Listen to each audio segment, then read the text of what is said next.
زمانے میں اسلام کی خدمت کرنے والے، آج ہر طرف اسلام کے خلاف الغار ہے، سازشیں ہیں اور طرح طرح کی پابندیاں ہیں، طرح طرح کی دقتیں ہیں، لیکن ان دقتوں کے باوجود، پابندیوں کے باوجود، ان نامساعد اور ناموافق حالات کے باوجود اسلام کی شمع روشن کرنے والے یہی علماء ہیں، اور دین اسلام کی شمع کو انشاءاللہ یہ جب تک رہیں گے بجھنے نہیں دیں گے انشاءاللہ۔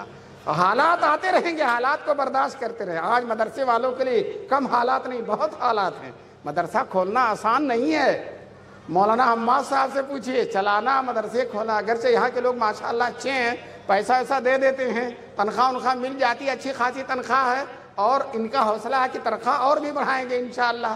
اور یاد رکھو، جس بستی میں عالم خوش ہوں گے، حافظ خوش ہوں گے، علماء خوش ہوں گے، مدرسے شاندار رہیں گے، اس بستی میں انشاءاللہ نسلیں بھی شاندار رہیں گی، ان کے گھر بھی شاندار رہیں گے۔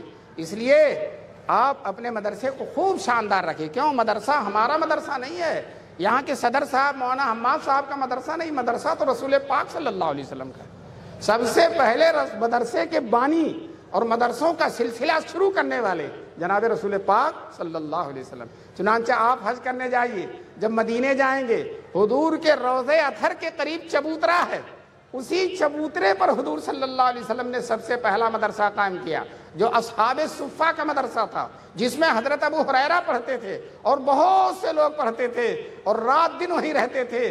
دوستو، حضور ہی ان کے کھانے پینے کا انتظام کرتے تھے، حضور ہی اس مدرسے کے محتمم صاحب تھے، حضور ہی کمیٹی تھے، اور حضور ہی اس مدرسے کے سب کچھ تھے، اور رسول پاک صلی اللہ علیہ وسلم ان کے کھانے پینے کا انتظام کر۔ لیکن خود حضور کے گھر بھی فاقہ ہو جاتا تھا، اور حضور کے گھر بھی کئی کئی دن چولہا نہیں جلتا تھا، جیسا کہ شاعر کہتا ہے، جو کی روٹی بھی پکتی نہیں ان کے گھر، جو کی روٹی بھی پکتی نہیں ان کے گھر، جن کی خاطر بنا عرش و لوح و قلم۔ تو جب حضور بھوکے ہوتے تھے تو حضور کے مدرسے کے طلبہ بھی بھوکے رہتے تھے۔ ایک دن ابو ہریرہ اس مدرسے کے طالب علم ہے، بخاری کی روایت ہے، وہ بھوک سے پریشان ہو گئے اور کچھ کھانے پینے کا انتظام نہیں، تو مدرسے کے باہر کھڑے ہو گئے کہ اللہ غیب سے کوئی نظام۔ لیکن وہ لوگ کسی سے سوال نہیں کرتے تھے، مانگتے نہیں تھے، دستے سوال دراز نہیں کرتے تھے۔ انہوں نے سوچا کہ اللہ کوئی نظام فرمائیں گے۔ اتنے میں حضرت عمر نظر آئے۔ ابو ہریرہ نے سوچا کہ لاؤ ان کو سلام کریں اور ان سے مسئلہ پوچھ دیں۔ مسئلہ پوچھتے پوچھتے ان کے گھر چلے جائیں گے تو کچھ کھلا دیں گے، تو مسئلہ مقصد نہیں تھا، کچھ کھلا دیں گے۔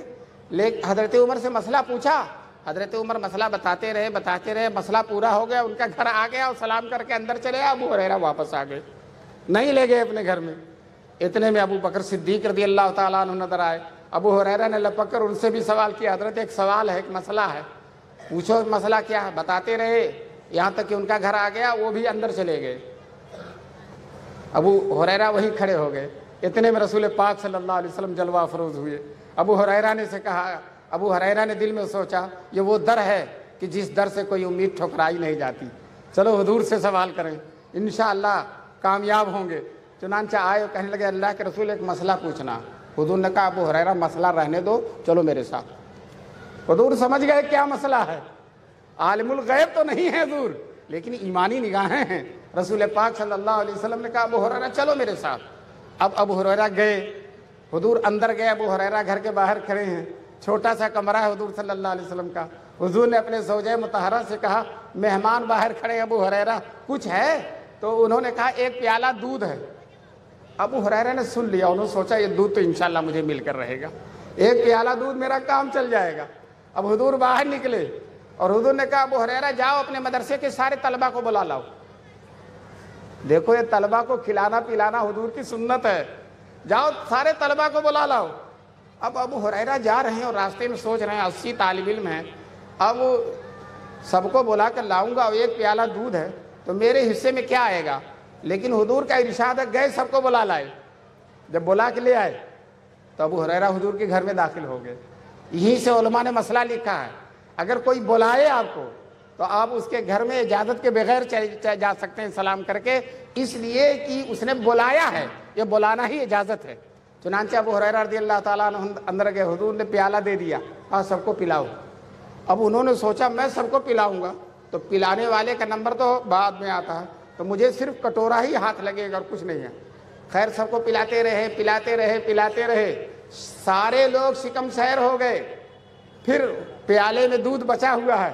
ابو ہریرہ رضی اللہ تعالیٰ عنہ نے سے حضور نے کہا ابو ہریرہ تم پی لو. پیا ایک دفعہ, بھوکے تھے بہت دن, پیا اور پی لو اور پیا اور پی لو. کہنے اللہ کے رسول گلے تک آ گیا, گلے تک آ گیا. پھر اس کو حضور نے پیالے کے لے کر پی لیا اور ختم فرما دیا. مسلمانوں اس کو برکت کہتے ہیں. کیا کہتے ہیں؟ اس کو برکت کہتے ہیں. ہمارے لوگ بہت کماتے ہیں, بڑے سیٹھ جی ہوتے ہیں, لیکن بہت سارے کام رکے ہوتے ہیں, برکت نہیں ہوتی. اور مولوی تھوڑی سی تنخواہ میں الحمدللہ برکت بہت ہوتی ہے. کیوں؟ وہ صحابہ کے نقش قدم پر چلتا, حضور کی سنت پر چلتا ہے, حضور کے طریقے پر چلتا ہے. اللہ تعالی ہم سب کو حضور کے طریقے پر چلنے کی توفیق نصیب فرمائے. تو اب دوستو بتاؤ, مدرسے کے طلباء کو کس نے ان کے کھانے کا انتظام کیا؟ رسول پاک صلی اللہ. تم بھی اگر مدرسے کو سنوارو گے, مدرسے کو اپنا سمجھو گے, طلباء کو اپنا سمجھو گے, علماء کو اپنا سمجھو گے, تو انشاءاللہ اللہ کی رحمتیں تم کو اپنا سمجھیں گی. انشاءاللہ اللہ کی رحمتیں جھوم جھوم کے برسیں گی. اس لیے اپنی بستی میں مدرسے کا ہونا یہ اللہ تبارک تعالیٰ کی رحمت ہے. انہی مدرسوں کی وجہ سے آج ہمارا دین زندہ ہے. انہی مدرسوں کی وجہ سے آج ہمارا دین زندہ ہے. اور دین زندہ رہنے کے لیے بڑے بڑے مدرسوں کی ضرورت نہیں ہے, جتنے چھوٹے مدرسے انہی سے زیادہ زندہ ہے.